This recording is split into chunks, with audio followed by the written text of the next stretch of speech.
আসসালামু আলাইকুম, সবাই কেমন আছেন? আশা করছি সবাই ভালো আছেন। আমরা চিন্তা করি যে আমাদের লাইফে অনেক সময় কষ্ট আসে, দুঃখ আসে।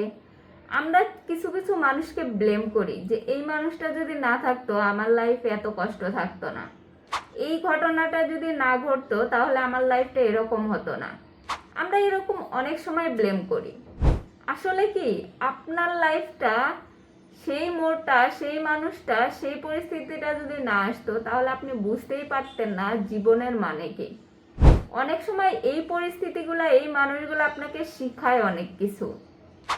আপনি তাদেরকে ব্লেম না দিয়ে তাদের এই পরিস্থিতির উপর যদি কোনো শিক্ষা গ্রহণ করেন তাহলে আপনি লাইফে কিছু একটা করতে পারবেন। অনেক সময়, বেশিরভাগ সময় আমরা এটা চিন্তা করি যে এই মানুষটা যদি না থাকতো, যদি মারা যেত তাহলে আমার লাইফটা সুন্দর হতো, এই পরিস্থিতিটা যদি না হইতো তাহলে আমি অনেক ভালো থাকতে পারতাম। আসলে আপনার ভালো থাকা মন্দ থাকা সম্পূর্ণ আপনার উপর নির্ভর করে আপনি ভালো থাকবেন নাকি আপনি খারাপ থাকবেন। এই জন্য আপনাকে ডিসাইড করতে হবে যে আপনি আসলে কি করতেছেন, আপনি কোন মানুষটাকে ব্লেম করতেছেন। সেই সিচুয়েশন অনুযায়ী সেখান থেকে ভালো কোনো শিক্ষা নিয়ে এগিয়ে যান, তাহলে দেখবেন যে জীবনে কিছু একটা করতে পারবেন।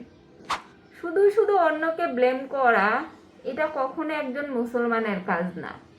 আপনার লাইফে যাই কিছু ঘটুক না কেন সেটা আল্লাহ পাকের পক্ষ থেকে আসে।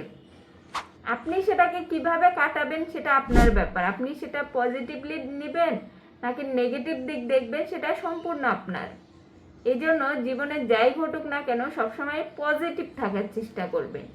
সবসময় চাইবেন যে যেন ভালো কিছু হয়, এরপরে যেন আমি ভালো কিছু পাই, এবং আল্লাহর উপর ভরসা রাখবেন যে আল্লাহ পাক আপনাকে ভালো কিছুর দিকেই নিয়ে যাবে। মৃত্যু যেখানে সত্য সেখানে লাইফে যাই ঘটুক না কেন আমাদেরকে সেগুলাই হাসি মুখে মেনে নিতে হবে এবং কিছু কিছু ক্ষেত্রে নিজেকে পরিবর্তন করতে হবে। সবাই ভালো থাকেন, সুস্থ থাকেন। আল্লাহ হাফেজ।